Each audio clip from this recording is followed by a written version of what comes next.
দেশে যে আহাজারি শুরু হয়েছে, ধর্ষণ, গুম, খুন, আমি তো মনে হয় আগেই ভালো ছিলাম। বিএনপির কাছে মানুষের প্রত্যাশা খুব বেশি না হলেও দেশকে নিয়ন্ত্রণে রাখতে হলে তাদেরই এখন দরকার। আমার আশা যে জামাত আসলে হয়তো এই দুর্নীতি থেকে আমরা মুক্তি পাবো। দর্শক, স্বাগত জানাচ্ছি বাংলা অ্যাফেয়ার্সের নিয়মিত আয়োজন পাবলিক অ্যাফেয়ার্সে। সাথে আছি আমি মোহাম্মদ ইমামুল হাসান। এই মুহূর্তে আমরা অবস্থান করছি রাজধানীর মিরপুরে। আমরা আজকে জানার চেষ্টা করব আগামী নির্বাচনে সাধারণ জনগণ কোন রাজনৈতিক দলকে ক্ষমতায় দেখতে চান।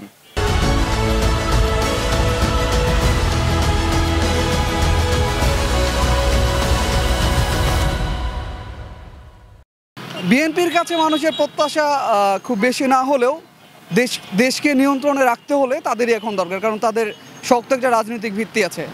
আপনারা জানেন যে বিএনপি দেশ কেমন চালিয়েছে আগে জানি না, অবশ্যই তারা সাবধানী হবে সামনে, কারণ তারা আওয়ামী লীগের যে পতিত সরকারের যে অবস্থা তারা কিন্তু দেখেছে। 17 বছর আওয়ামী লীগ সরকার ছিল ক্ষমতা, দেখলাম তারা অনেক দুর্নীতি করছে। এখন সম্ভবত বিএনপি ক্ষমতা আসলে ওই দুর্নীতি আর হবে না। তারা যদি ভালোভাবে দেশ চালাতে পারে জনগণ তাদেরই ভোট দিবে। আওয়ামী লীগের সরকার কী অবস্থা হয়েছে, তারা যত রকমের দুর্নীতি করছে সমস্ত সব ধরা খাইছে। তারা এখন বাংলাদেশের মধ্যে কেউই নাই, সব পলাতক। বিগত সরকারগুলো কম বেশি সবাই দুর্নীতির সাথে জড়িত। আমার আশা যে জামাত আসলে হয়তো এই দুর্নীতি থেকে আমরা মুক্তি পাবো। দ্রব্যমূল্য যদি কিছুটা বিএনপি সরকার আসলে কমাই আসতে পারে, এটা হইতে পারে। ঠিক আছে, এটা আমরা তো বিএনপির আমলে সবকিছু সাশ্রয় মূল্যে খাইছি। দেশে যে আহাজারি শুরু হয়েছে, ধর্ষণ, গুম, খুন, আমি তো মনে হয় আগেই ভালো ছিলাম। আগের যে সরকার ছিল উনি ভালো ছিল, দেশের উন্নয়নমূলক কাজ ছিল আর কি, হয়েছে।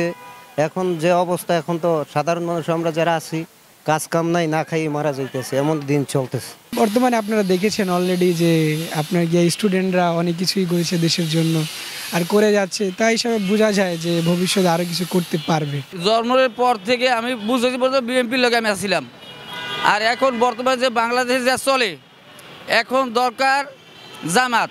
আইন শৃঙ্খলা অবশ্যই উন্নতি হবে এবং দেশ তো উন্নত আপনার পূর্বেও হচ্ছে, ভবিষ্যতে হবে আপনার শেখ হাসিনার নেতৃত্বে। তার কোনো বিকল্প নেই, তার কোনো বিকল্প নেই। আমি একজন এই দেশের সাধারণ নাগরিক হিসাবে পূর্বে যেই ভালোটা ছিলাম, বর্তমানে 10,000 টাকা নিয়ে ঘর থেকে বের হলে কোথাও আমি নিরাপদ না। আমি আমার ছেলে মেয়েদের স্কুলে পাঠাইলেও শান্তিতে থাকতে পারি না। আগামী নির্বাচনে ইনশাআল্লাহ ইসলামিক শাসন ব্যবস্থা আমরা চাই এবং বাংলাদেশের মানুষ ইসলামিক শাসন ব্যবস্থা পছন্দ করতেছে। তারেক রহমানের ঐক্য আহ্বান ও 31 দফা রাষ্ট্র কাঠামোর দাবিতে বাংলাদেশ জাতীয়তাবাদী দল ক্ষমতা আসলে ইনশাল্লাহ দেশের সাধারণ জনগণ, মানুষের দিন মজদুর থেকে শুরু করে কৃষক থেকে শুরু করে আমাদের রাস্তার যে কোনো কাজ কর্ম করে খেটে খাওয়া মানুষের ইনশাল্লাহ উপকার হবে। আমি বিএনপির খুব ভালোবাসতাম, কিন্তু বিএনপির কিছু কিছু লোক এমন কাজ করতেছে এখন যে আমার তাদের প্রতি একটা ঘৃণা জন্মাতে আস্তে আস্তে। সাধারণ মানুষের অসাধারণ বিশ্লেষণ, এ ধরনের আরও ভিন্ন ভিন্ন মতামত শুনতে চোখ রাখুন পাবলিক অ্যাফেয়ার্সে।